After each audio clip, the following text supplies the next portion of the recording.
10 dead in 6 road accidents over 4 days. Newsroom Guyana reports, 10 people, including women and children, have died in 6 road accidents across Guyana in the past 4 days, primarily due to speeding. Key incidents include Soesdijk/Linden Highway. On Saturday, 26-year-old Mario Campbell crashed into a parked truck, killing his 7-year-old son and 2 passengers. Campbell survived with serious injuries. Region 9. On Sunday, a family of 3, Jagnarine Stephen, his wife Kyria, and their 2-year-old daughter, died when their motorcycle collided with a minibus while speeding. Montrose Public Road. An unidentified pedestrian was killed on Monday after running into a car. The driver initially fled but later returned and was detained. Dock 4 Public Road. Also on Monday, 72-year-old Grace Light died after a head-on collision when her relative's car, driven at high speed, struck a truck. Additionally, 64-year-old Ava Braithwaite succumbed to injuries from an accident involving a Russian embassy vehicle earlier this month. The government has implemented an automated speed ticketing system to curb speeding and improve road safety. Interpol issues red notice for Brazilian murder suspect. Interpol has issued a red notice for Brazilian national Fernando Teles Pereira, wanted by the Guyana police force for the murder of 21-year-old Venezuelan Miguelis Centeno Gerdes. Pereira, employed by W. Golding Logistics and Aggregate Company, picked up Gerdes on February 5, 2025 at Diamond Junction. Her body was found on March 4, 2025, showing severe head trauma. After the incident, Pereira fled to Brazil. The red notice requests law enforcement in Interpol's 196 member countries to locate and provisionally arrest him for extradition or legal proceedings. Family seeks justice for 22-year-old killed in car accident. iNews Guyana reports, the family of 22-year-old Emmanuel King Budai, who was killed in a car accident near the Russian embassy, is demanding justice. Budai was struck late Friday night while crossing the road, and relatives are upset that the driver involved was released on bail shortly after the incident. His mother, Shandal Budai, reported that her son was missing for 2 nights before she learned of his death from a friend. She described him as quiet and withdrawn, and expressed her devastation over the loss. The family claims the driver admitted to hitting Emmanuel but attempted to flee the scene before being stopped by bystanders. Budai's father, Daryl Junner, criticized the police for granting bail to the driver, asserting that it was unjust. The family is now preparing to bury Emmanuel, who returned to Guyana last year and was not formally employed. They are struggling with the emotional and financial burden of the tragedy. OPR completes investigation into alleged $4 million theft by police. The Office of Professional Responsibility, OPR, of the Guyana Police Force has concluded its investigation into allegations that an inspector and 3 other officers stole $4 million from a Chinese businessman during a stop-and-search in Georgetown. Initially placed under close arrest on August 14th, the 4 ranks are now under open arrest but remain confined to the Tactical Services Unit. The case file will be submitted to the Director of Public Prosecutions, DPP, on August 20th for legal advice. The incident reportedly occurred when the businessman, leaving a Church Street casino, was stopped by an anti-terrorism patrol. Officers allegedly confiscated $4 million from him after discovering over $5 million in cash. The businessman claimed he offered the officers $1.5 million to let him go, but they refused. CCTV footage and a confession from one officer were reviewed during the investigation. The names of the implicated officers have not been released, but authorities are treating the matter with urgency to maintain public confidence. Hicken urges police to maintain professionalism and neutrality during elections. Commissioner of Police Clifton Hicken has reminded officers to adhere to standard operating procedures, SOPs, and maintain professionalism and neutrality during the upcoming elections. Speaking at a muster at police headquarters, Hicken emphasized that any actions outside established protocols will have consequences. He also announced training for recently promoted ranks at the police academy. The muster precedes the early voting for police and other disciplined services on Friday. Hicken urged officers to uphold the integrity of the Guyana police force, especially in public interactions. The government's recent promotions of over 2,800 ranks have drawn accusations of politicizing the police from the opposition. Walton Desir criticizes GCOM over voter list concerns. Amanza Walton Desir, presidential candidate of the Forward Guyana movement, has raised alarms about the size of the official list of electors, OLE, released by the Guyana Elections Commission, GCOM, which totals 757,690 voters, almost matching the country's last census population and 100,000 more than in 2020. During a live broadcast, she called the situation a recipe for disaster, expressing concerns about the potential presence of foreign nationals on the list. Walton Desir criticized GCOM for not conducting house-to-house registration or implementing biometric voting, despite repeated calls from opposition parties. She highlighted ongoing discrepancies, including deceased individuals still listed as voters, and accused GCOM of being unprepared for the upcoming elections. Walton Desir concluded that both GCOM and the government are disregarding citizens' concerns at a time when many seek change.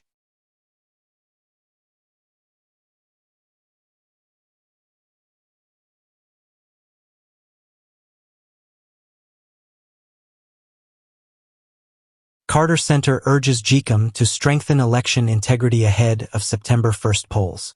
The Carter Center's Election Observation Mission has called on Guyana's Elections Commission, GCOM, to publish detailed tabulation procedures and improve public communication as the September 1st elections approach. The center warned that lack of information could undermine confidence in the electoral process. In its report, the center urged all political parties to sign the Ethnic Relations Commission's Code of Conduct, expressing concern over APNU and the Forward Guyana movement's refusal to do so. The code aims to prevent hate speech and divisive campaigning. While the elections are on track, the center noted that many recommendations from the 2020 elections remain unaddressed, and civil society still struggles to understand new procedures. GCOM must clarify the tabulation process to avoid confusion on election night.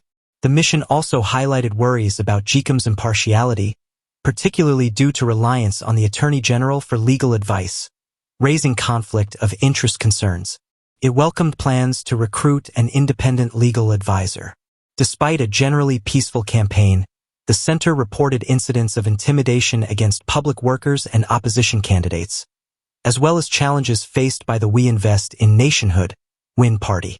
Concerns were raised about the banking sector's response to U.S. sanctions, which led to account closures for numerous WIN candidates, potentially deterring political participation. The Carter Center will issue a preliminary statement following the elections and a full report in the months afterward.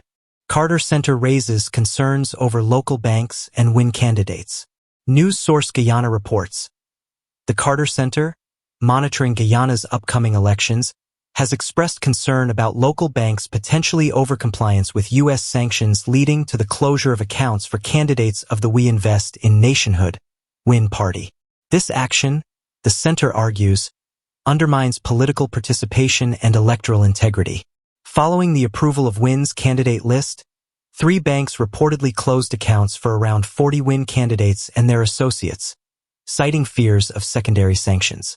The Carter Center emphasizes that mere political association should not justify account terminations without evidence of prohibited transactions. Additionally, the center noted that the WIN presidential candidate has been denied airline service for campaign flights and access to public areas for meetings, raising concerns about equal rights to freedom of association. The report also highlighted allegations of state resource misuse by the ruling party during the campaign, including biased media coverage and government officials appearing in party attire during public announcements. While acknowledging generally peaceful campaigning, the center warned these practices could create an unfair advantage for the ruling party. GCOM implements finger cleaning requirement for Election Day. The Guyana Elections Commission, GCOM, has announced that voters must clean their fingers before dipping them in ink after casting their ballots on Election Day, September 1st. This measure aims to ensure the integrity of the electoral process, as some individuals have attempted to remove the ink using oil or cream. Chief Elections Officer Vishnu Prasad emphasized that the ink is designed for durability and that tissues will be available at each polling station for voters to clean their fingers. To further protect against voter impersonation, GCOM will use a folio containing colored photographs of registered voters, accessible to both staff and election agents at polling stations. On Election Day, voters must present valid identification, such as a national ID, passport, or driver's license, to confirm their eligibility before voting. Prasad assured that these measures make it nearly impossible for anyone to vote multiple times unless through deliberate collusion. APNU to tackle foreign drug trafficker presence in Guyana. News source Guyana reports, James Singh, director of the Customs Anti-Narcotics Unit, APNU, has expressed concerns about foreign drug traffickers attempting to establish a presence in Guyana. Speaking on the Securing the Nation podcast, he emphasized that APNU and law enforcement will confront these efforts. Singh highlighted the influx of new synthetic drugs from Europe and high-THC marijuana from North America, Colombia, Venezuela, and Thailand. He noted that many drugs enter Guyana from Venezuela by air and sea, often destined for West Africa and Europe. To combat these threats, APNU is seeking greater international cooperation and the presence of more foreign liaison officers. Singh pointed out that drug traffickers are evolving their concealment methods, complicating enforcement efforts. Despite the challenges, APNU has successfully seized significant amounts of cocaine and collaborated with international partners, including the DEA and agencies from the US, France, Colombia, and Suriname. Singh stressed the importance of partnerships in preventing Guyana from becoming a narco-state, especially in light of recent threats against his life linked to foreign drug trafficking networks. Former Granger advisor backs President Dr. Irfan Ali. Frederick McWilfred, a former political advisor under David Granger, has endorsed President Dr. Irfan Ali, calling him the only candidate with a credible plan for Guyana's future. McWilfred, who previously led the political division at the Ministry of the Presidency, supports the People's Progressive Party/Civic, PPP/C, for a second term. He praised Ali's leadership and highlighted the strength of Vice President Dr. Bharat Jagdeo, arguing that their partnership offers unmatched political direction compared to the opposition. This endorsement comes as Guyana approaches the September 1st elections. Other former APNU/AFC members, including Jermaine Figuera and Gita Chandan Edmond, have also publicly supported Ali, emphasizing the need for voters to prioritize vision and performance over party loyalty. Several leaders from smaller parties have joined the PPP/C in anticipation of the elections.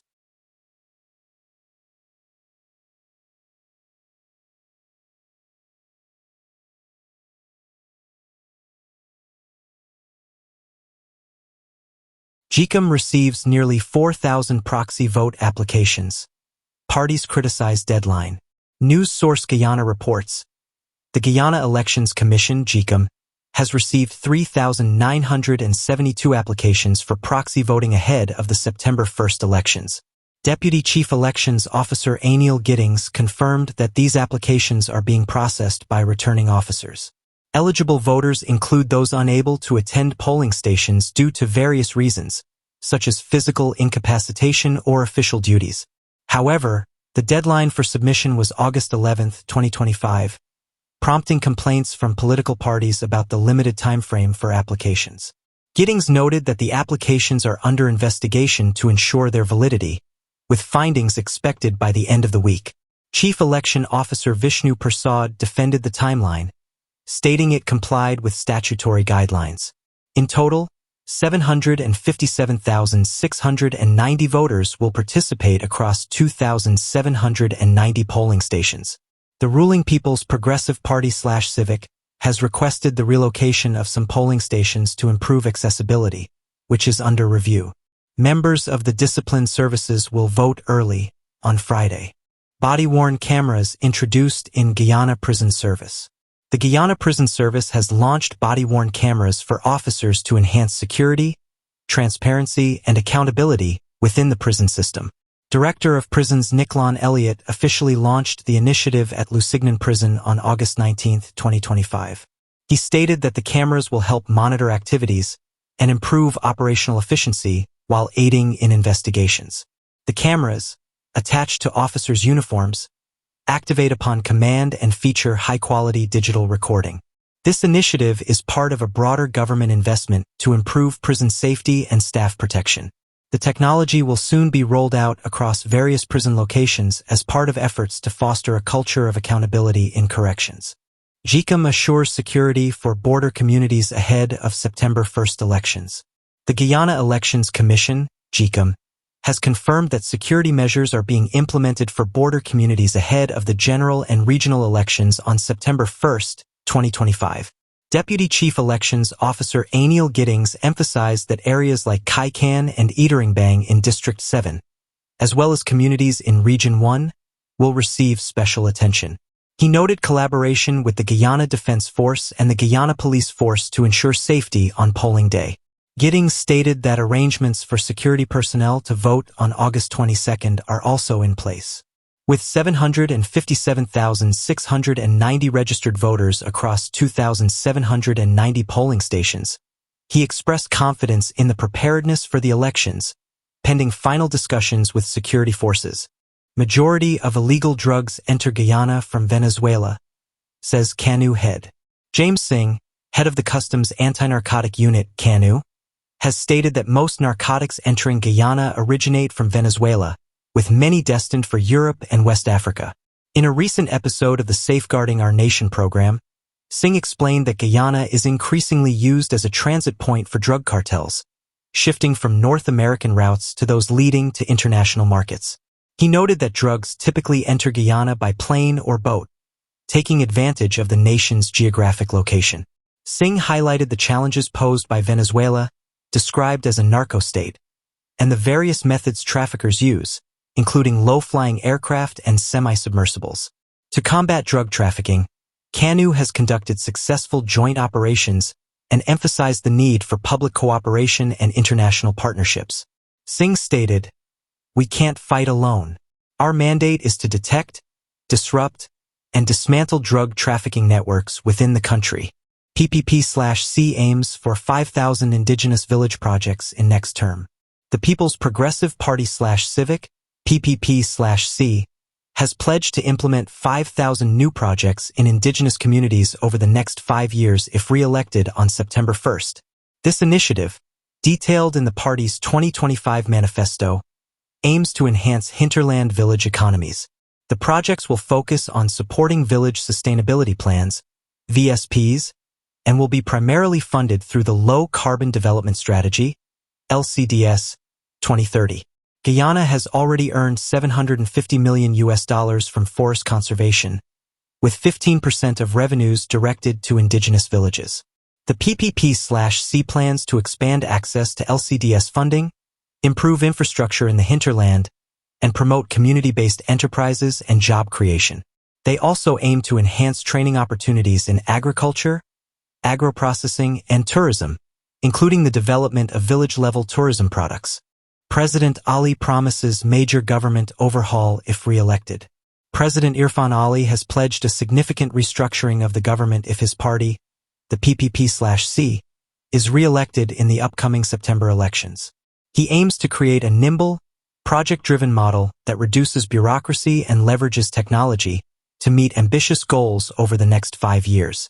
Ali stated that the changes would begin day one of a new term, aligning government structures with major industrial, infrastructure, and social projects to transform the economy. He emphasized plans to enhance value-added production in sectors like bauxite and forestry, and to advance industrial economic zones in Berbice and Wales. The proposed governance style would focus on accountability, transparency, and efficiency, utilizing skilled teams to execute initiatives under strict timelines. Ali highlighted the importance of investing in human capital and advancing sectors such as data services, tourism, and renewable energy. It's going to be a high-paced, high-speed environment, he concluded.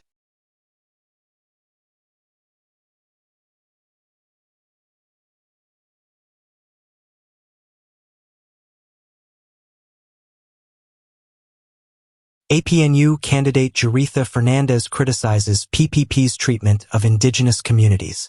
In a passionate address, Jaritha Vanessa Fernandez, the prime ministerial candidate for the APNU, a partnership for national unity, expressed strong criticism of the People's Progressive Party, PPP, regarding their treatment of indigenous communities in Guyana. Her remarks came in response to the recently released PPP manifesto, particularly its plans for indigenous empowerment. Fernandez highlighted what she described as the audacity of the PPP to propose maintaining a mere 15% carbon credit allocation for indigenous leaders in their 2025 manifesto. She accused the PPP of consistently disrespecting indigenous communities and believing they can provide minimal resources without repercussions. Addressing indigenous leaders and communities directly, Fernandez urged them to use their votes as a powerful tool for change. If you do not stand up for yourself, use your strongest voice, your vote, she stated, emphasizing that failing to do so would lead to continued disrespect and disregard from the current administration. She further criticized the PPP for prioritizing spending on political mobilization over meaningful support for indigenous development. The PPP spends more on mobilization for a political rally than they do on empowering indigenous leaders, Fernandez claimed, calling on indigenous people to reject this treatment. Fernandez outlined the APNU's plans to significantly increase support for indigenous communities, including raising the stipend for Tusho village leaders from $40,000 to $200,000 and increasing carbon credit allocations to at least 50%. She promised that hundreds of millions of dollars would be directed to Tusho councils to foster community development. Highlighting the stark disparities faced by indigenous populations, Fernandez noted that although they comprise less than 15% of the national population, they account for over 33% of those living in extreme poverty. She called these statistics a wake-up call for indigenous voters to unite and demand better representation. As the election date of September 1, 2025, approaches, Fernandez urged indigenous communities to rally together and vote for the APNU coalition, stating that it is the only political party with a genuine plan to empower indigenous peoples. We cannot continue to suffer under the PPP's government. Let us vote them out, she concluded, imploring indigenous voters to leverage their collective power in the upcoming elections.